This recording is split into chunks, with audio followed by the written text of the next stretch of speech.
अस्सलाम वालेकुम। आज हम आईएएस 16 कर रहे थे एफए का। और आज हम इसका नेक्स्ट क्वेश्चन करेंगे। हम नेक्स्ट क्वेश्चन देख लेते हैं इसका कौन सा है। हमने विंटर एग्जाम 2018 का क्वेश्चन कर लिया था, विंटर एग्जाम 2019 का भी क्वेश्चन कर लिया था, विंटर एग्जाम 2020 का क्वेश्चन नंबर 2 भी कर लिया था। अब हम विंटर एग्जाम 2020 का क्वेश्चन नंबर 5 करेंगे। Winter exam 2008 2020 question number 5।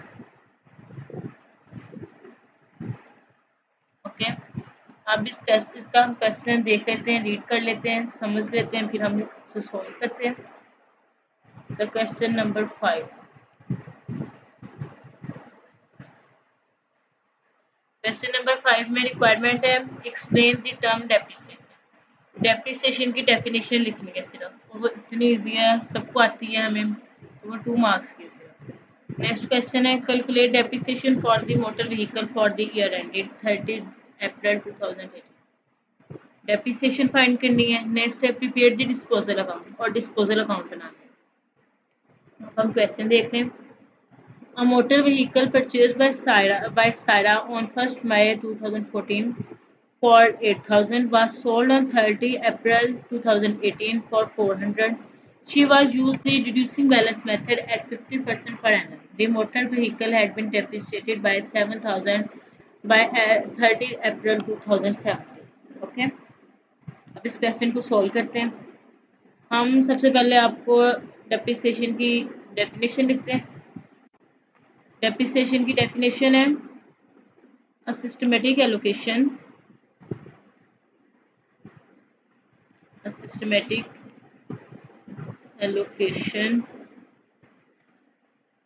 of depreciable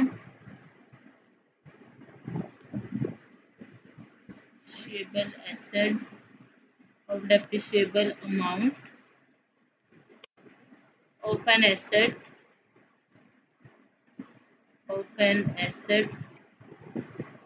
over its useful life.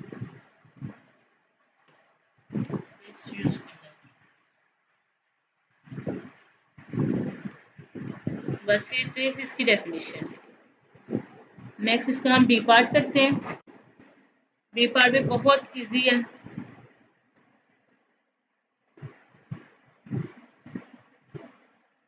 अगर हम बी पार्ट देखें तो उसमें उन्होंने डेप्रिसिएशन कैलकुलेट करने का कहा है। मतलब उन्होंने हमें कहा है कि उसकी एसेट की कैरिंग वैल्यू एट 30 अप्रैल को इसकी कैरिंग वैल्यू कितनी है 2017। इसकी कैरिंग वैल्यू है 1000। ओके, नेक्स्ट डेप्रिसिएशन हमने कर लिया 2018 में। तो 2018 में हम डेप्रिसिएशन कितनी करेंगे, चार्ज वो लिखेंगे हम 2018 में 1000 स्ट्रेट लाइन मेथड है, 1000 का सॉरी रिड्यूसिंग बैलेंस मेथड, 1000 इसकी कैरिंग अमाउंट है, 1000 का हम 50% लेंगे। ठीक है, इसका 1000 का 50% लेंगे तो हमारे पास 500 आ जाएगी डेप्रिसिएशन। और हम लिख देंगे डेप्रिसिएशन फॉर द ईयर।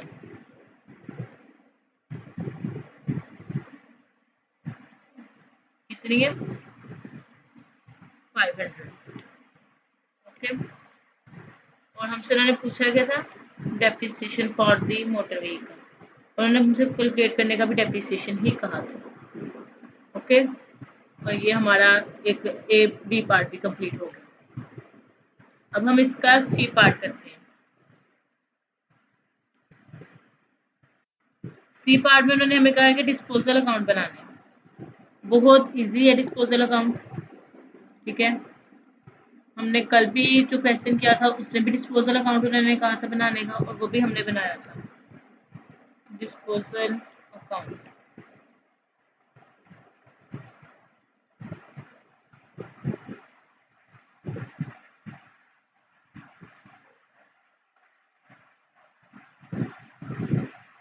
इसका हमने डिस्पोजल अकाउंट बनाना है सी पार्ट में, तो हम वो बनाते हैं। डिस्पोजल अकाउंट में उन्होंने हमें कहा है कि एसेट जो हमने डिस्पोज किया उसकी कॉस्ट कितनी थी उसकी उन्होंने हमें कॉस्ट बताई हुई है 8000, ठीक है। 8000 का वो एसेट था जो हमने डिस्पोज किया, कॉस्ट 8000। नेक्स्ट उसकी अक्यूमुलेटेड डेप्रिसिएशन उस पर कितनी हो चुकी थी, पहले जो थी 7,000 पहले डेप्रिसिएशन हो चुकी थी, मतलब टोटल 8000 थी, तो अगर हमारी कैरिंग वैल्यू 7000 थी 30 अप्रैल 2017 को, तो मतलब 7000 डेप्रिसिएशन उस पर हो चुकी थी। और इस दफ़ा हमारी 500 डेप्रिसिएशन हो गई, तो टोटल हमारी डेप्रिसिएशन जो हो गई वो उस पर कितनी चार्ज हो चुकी थी, वो हमारी 7500, ठीक है। हमारे पास 7500 डेप्रिसिएशन चार्ज हो चुकी थी। तो हमने सेल कितने का किया, हमने एसेट सेल किया 400 का। अब हमें इस पे प्रॉफिट हुआ है या लॉस, वो हम इजीली लिख सकते हैं, तो इस पे हमें लॉस हुआ। अगर हम देखें 8000 में से दोनों लेस करें तो हमें लॉस आता है, और 100 का लॉस हुआ। अब इसे हम बैलेंस कर देते हैं, 8000 आ जाएगा।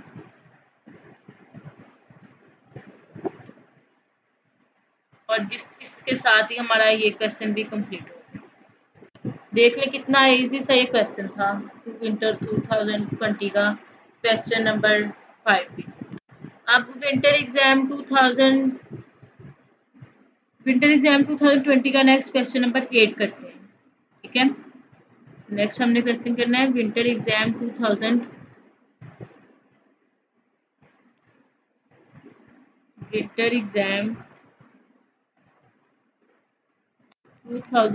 का हम क्वेश्चन नंबर 8 करेंगे। क्वेश्चन रीड करते हैं हम। A machine that cost 125,000 and an estimated residual value of 5,000 and an estimated useful life of 5 years. The company used straight line depreciation, calculate its book value at the year end of 4. मतलब 4 साल बाद उसकी हमने value निकालनी है, net book value, carrying value जिसे। तो अब हमें इसकी कॉस्ट दी हुई है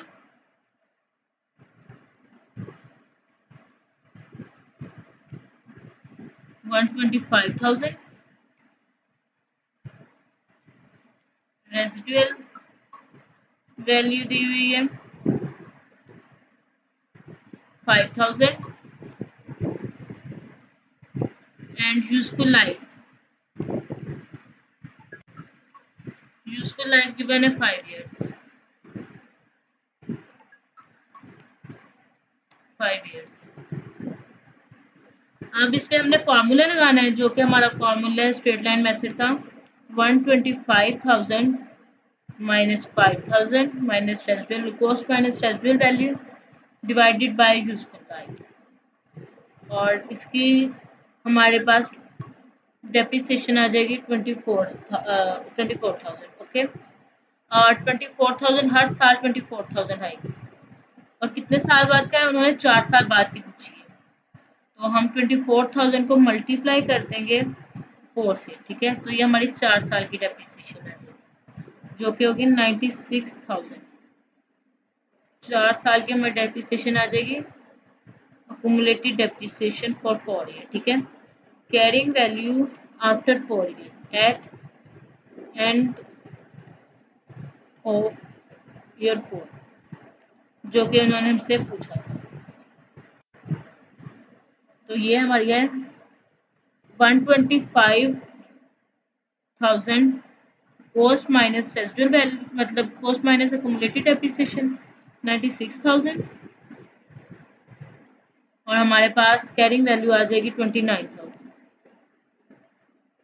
और ये हमारा इसका आंसर है जो कि हमसे उन्होंने पूछा था। और ये हमारे 2 क्वेश्चन हो गए विंटर एग्जाम 2020 के क्वेश्चन नंबर 5 और क्वेश्चन नंबर 8 करेंगे।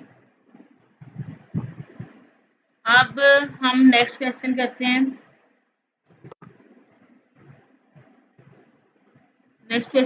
हम कौन सा नेक्स्ट क्वेश्चन, समर एग्जाम 2022 का question number 2। Okay, next question करते हैं हम समर एग्जाम समर एग्जाम 2022 का क्वेश्चन नंबर 2 करते हैं, ठीक है, जो कि IAS 16 का है। और यह बहुत इजी सा क्वेश्चन है। इस क्वेश्चन को हम रीड कर लेते हैं। क्वेश्चन है हमारे पास, will calculate the cost which should be capitalized as specified under IAS 60 property plant and equipment।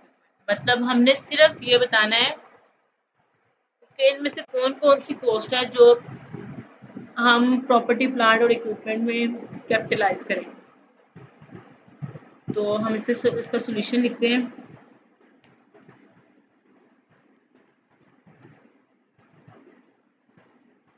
इसका हम सोल्यूशन लिखते हैं।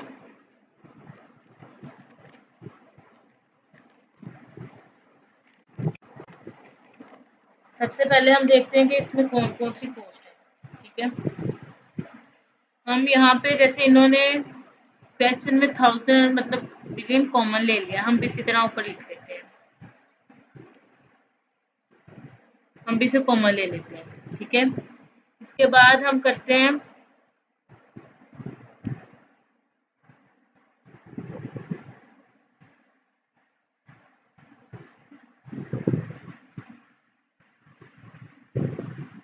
नेक्स्ट हम करते हैं साइट प्रिपरेशन कॉस्ट। कौन कौन सी कॉस्ट इसका हिस्सा बनेगी वो हम लिखते हैं। Site preparation cost 40,000। Okay, next है मटेरियल यूज हो रहा है।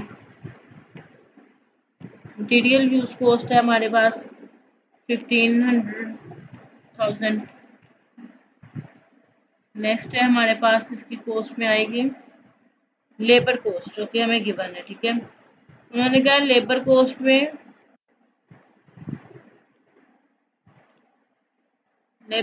उन्होंने हमारे पास क्या है, including 90,000 incurred during an industrial dispute. मतलब 90,000 ऐसी कॉस्ट ऐड है जो कि इंडस्ट्रियल डिस्प्यूट का है, इसका नहीं है। तो हम इस 90,000 माइनस 90,000 कर देंगे, ओके। और हमारी लेबर कॉस्ट आ जाएगी 31,000।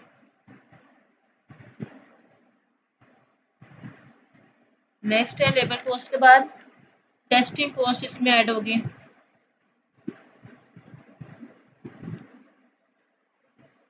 टेस्टिंग कॉस्ट इसमें ऐड होगी जो कि 150,000 है। इसके बाद कंसल्टिंग फीस है, कंसल्टेंसी फी, ये कंसल्टेंसी फी इसमें ऐड होगी।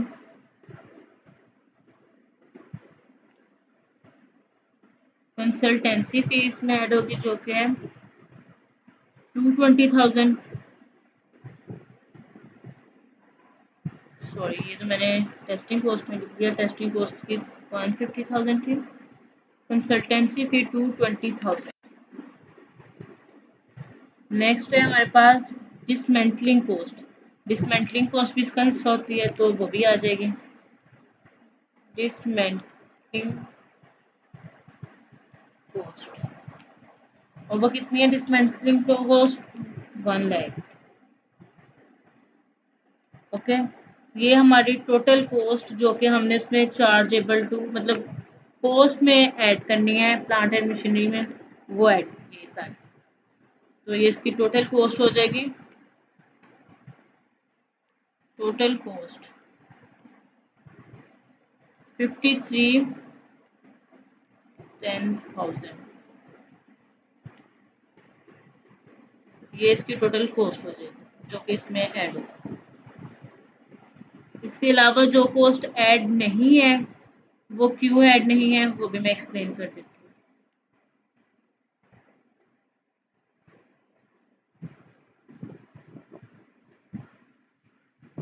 ये हमारी टोटल कॉस्ट है जो कि ऐड होगी। नेक्स्ट इसमें से जनरल ओवरहेड्स ऐड नहीं है, और जनरल ओवरहेड्स इसकी कॉस्ट का हिस्सा नहीं बनते। वो हम प्लांट एंड मशीनरी की कॉस्ट निकाल रहे हैं, हम कोई एक्सपेंस वगैरह नहीं कर रहे, ठीक है। Relocation of staff to new factory, तो ये फैक्ट्री में हम स्टाफ कर रहे हैं, किसी मशीनरी के आने की वजह से हमें ये कॉस्ट बेयर नहीं करनी पड़ी। इस वजह से ये दो कॉस्ट हमारी इस कॉस्ट का हिस्सा नहीं बनी, बाकी सारी इस कोर्स का हिस्सा। और ये हमारा समर एग्जाम 2022 का भी क्वेश्चन सॉल्व है। आज हमने 3 क्वेश्चन सॉल्व कर लिए जो कि बहुत इजी से थे, और ये समर एग्जाम का 15 मार्क्स का क्वेश्चन है और ये बहुत इजी है क्वेश्चन, ये फ्री के मार्क्स हैं इसके। तो आज के लिए इतना काफ़ी है, बाकी इंशाल्लाह नेक्स्ट करते हैं। अल्लाह हाफिज़ एंड थैंक यू।